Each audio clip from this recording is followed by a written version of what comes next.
नमस्कार, मैं हूं लिमेश पारेख और आज हम हैं चैप्टर नंबर 7 में, जिधर हम बात करेंगे कैपेबिलिटी डेमोन्स्ट्रेशन का। और ये वीडियो जो है वो 7.1 है, जिधर हम व्हाट और वाई समझेंगे। कैपेबिलिटी डेमोन्स्ट्रेशन क्या होता है, तो देखते हैं कि आज के जो पूरा वीडियो है उसमें क्या क्या कवर्ड है। तो कुछ है ना प्रैक्टिकल टिप्स है और एक प्रोसेस का फॉर्मेट हम देने की कोशिश कर रहे हैं, जिससे आप मैक्सिमम सेल्स क्लोज कर पाएंगे और बहुत कम मेहनत में। ये वाला जो आइडिया है या जो फॉर्मेट है ये बहुत साइंटिफिक टेस्टेड है। एनजे ये फॉलो करता है और हमारे बहुत सारे पार्टनर्स भी ये फॉलो करते हैं और क्लोज करने का बड़ा सिंपल हो जाता है। तो ये सेल्स का कैसा है, जब तक आपके पास ना कोई अच्छी तरह से प्लान ना हो ना, तब तक तुक्केबाजी होती है। और वो तुक्केबाजी होती है ना, उसमें बड़ा गड़बड़ होता है। अगर लॉस्ट हुआ तो आपको मालूम नहीं पड़ता है कि क्यों लॉस्ट हुआ, अगर मिल गया तो मालूम नहीं है कि क्यों मिला।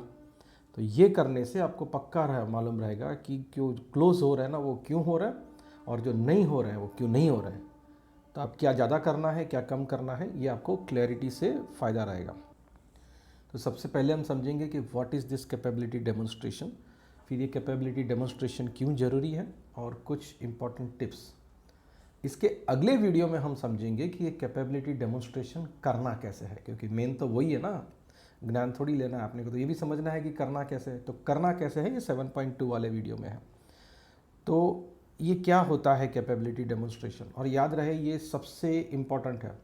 आपको लगता होगा मैं हर चीज़ में बोलता हूँ सबसे इम्पॉर्टेंट है, ठीक है। लीड जनरेशन तो बोला सबसे इम्पॉर्टेंट, क्वालिफिकेशन बोला सबसे इम्पॉर्टेंट, क्लोजिंग या नेगोशिएशन में बोलेंगे कि सबसे इम्पॉर्टेंट, ये भी सबसे इम्पॉर्टेंट। हाँ, सब चीज़ इम्पॉर्टेंट ही है, तो आप इसको इग्नोर मत करना, ढंग से समझना। और हो सकता है कि पहली बार में आपको थोड़ा ये कंसेप्ट एलियन लगे, तो 2 बार वीडियो देखने को हिचकिचाहट मत करना। पहला मुद्दा ये है कि हमें कस्टमर को कन्विंस करना है कि हम उसका प्रॉब्लम समझ गए हैं। प्रॉब्लम समझना एक बात है और सामने वाले को कन्विंस करना कि हम उसका प्रॉब्लम समझ गए हैं, ये अलग बात है। दूसरा कैपेबिलिटी डेमोन्स्ट्रेशन का मतलब ये है कि हम कस्टमर को ये कन्विंस करें कि हम उनके प्रॉब्लम को सॉल्व कर सकते हैं और उनको जो गोल्स अचीव करना है वो अचीव करने में मदद कर सकते हैं। तो ये दोनों बहुत इंपॉर्टेंट है, और ये दोनों ढंग से करो ना तो आप ज़्यादा जल्दी सेल्स को क्लोज कर पाओगे, एफर्ट्स को वेस्ट किए बगैर। सेल्स के प्रोसेस में बहुत बार ऐसा होता है कि lot of efforts are wasted. तो ये एफर्ट्स वेस्ट नहीं होना, इसके लिए ये फॉर्मूला, ये फॉर्मेट आपको बहुत ज़्यादा यूज़फुल रहेगा। अब समझते हैं कि क्यों ज़रूरी है, why you need capability demonstration. तो एक तो ये होगा कि अगर हम इस प्रोसेस से करते हैं ना, और कैपेबिलिटी हम कस्टमर को अगर ढंग से बताते हैं, तो अपना सेल्स है ना फास्ट क्लोज होता है। मेन सेल्स क्लोज कब होता है, जब कस्टमर डिसीजन फास्ट ले सके। तो ये पूरे प्रोसेस में आप कस्टमर को हेल्प करते हैं कि भाई डिसीजन आप फास्ट ले सको। दूसरा ये भी होगा कि क्योंकि आप एक फार्मूला बेस्ड काम कर रहे हैं, तो आपका क्लोजर का रेट या रेशियो जो है ना वो ज़्यादा रहेगा। यहाँ पे मैं एक इम्पॉर्टेंट चीज़ बात करता हूँ कि जो लीड क्वालिफिकेशन में बात किया गया था ना, उससे इसका सीधा रिलेशन है। आपने क्वालिफिकेशन नहीं किया है ढंग से, वो वाला चैप्टर नहीं पढ़ा है, उसका प्रैक्टिस नहीं कर रहे हैं, तो कैपेबिलिटी डेमोन्स्ट्रेशन में आप क्या ही कर लोगे, तकलीफ ही होगा, उसका रिजल्ट नहीं आएगा। और फिर आप बोलोगे कि मैंने बताया नहीं, तो मैंने बता दिया है कि जो लीड क्वालिफिकेशन वाला प्रोसेस है वो बहुत इंपॉर्टेंट है, उसको मत छोड़ना भाई। तीसरा फ़ायदा ये भी है कैपेबिलिटी डेमोन्स्ट्रेशन का कि दोनों साइड पे एक्सपेक्टेशंस राइट हो जाती है, ठीक है। आप उनके प्रॉब्लम्स बहुत ढंग से समझे हो, उनको समझाया है कि प्रॉब्लम क्या है, उनको ये भी समझाया है कि सॉल्यूशन क्या होगा, कैसे होगा, किस तरह से होगा। तो क्योंकि ये सारी बात शुरुआत में ही क्लियर हो गई है, तो एक्सपेक्टेशन राइट रहती है। दूसरा एक बात है, कस्टमर नेगोशिएट करता क्यों है। अब इसके बाद वाले चैप्टर में आप क्लोजिंग में नेगोशिएशन और ऑब्जेक्शन हैंडलिंग और वो सब सीखने वाले हैं। तो अगर ये वाला प्रोसेस ढंग से किया होगा ना, तो आपको पता चलेगा कि ऑब्जेक्शन हैंडलिंग या नेगोशिएशन बड़ा स्मूथ जाता है, ठीक है। ये हमारा अनुभव है कि हमारे मेजॉरिटी क्लाइंट्स है ना, ये हमसे नेगोशिएट नहीं करते, और करते हैं तो भी कैसे बोलते हैं कि see we are convinced with your solution, we understand that you can help us. अब जो भी कुछ कर सको ना वो कर दो।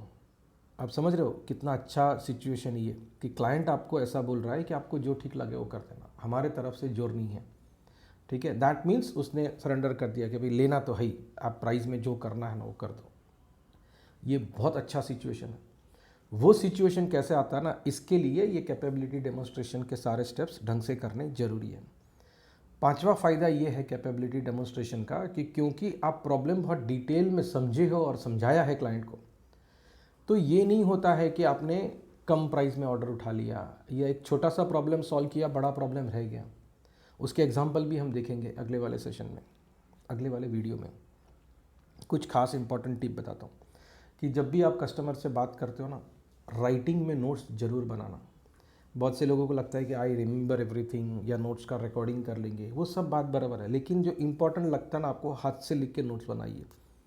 मुझे एनजे की सारी सेल्स टीम को या हमारे मेजॉरिटी पार्टनर्स को ये आदत है कि वो हाथ से नोट्स बनाते हैं, और ये नोट्स बनाते हैं ना, उसका एक बड़ा गहरा साइकोलॉजिकल इफेक्ट है हम पर और हमारे कस्टमर्स पर। दे गेट वेरी इम्प्रेस्ड कि वी आर सीरियस। हर बार मीटिंग के बाद MOM जरूर लिखना। MOM मतलब मिनट्स ऑफ मीटिंग। ये बहुत ज़रूरी है कि हमने इतना इतना डिस्कशन किया, मैंने इस तरह से सोल्यूशन किया था। आपको लगेगा कि यार कौन टाइम पास करेगा इतना, बहुत ज़रूरी है, बहुत ज़्यादा ज़रूरी है, तो ज़रूर करना। और ये खास बात है कि कैपेबिलिटी डेमोन्स्ट्रेशन आप किसको कर रहे हो ना, बहुत इंपॉर्टेंट है।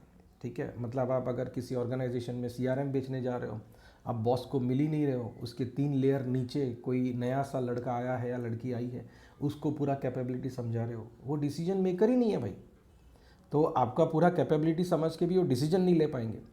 तो वहाँ पर है ना, आप टाइम वेस्ट मत करो। You figure out who is the decision maker, who is the influencer, और उनके सामने कैपेबिलिटी डेमोन्स्ट्रेशन करना है। गलत जगह पे टाइम वेस्ट मत करना।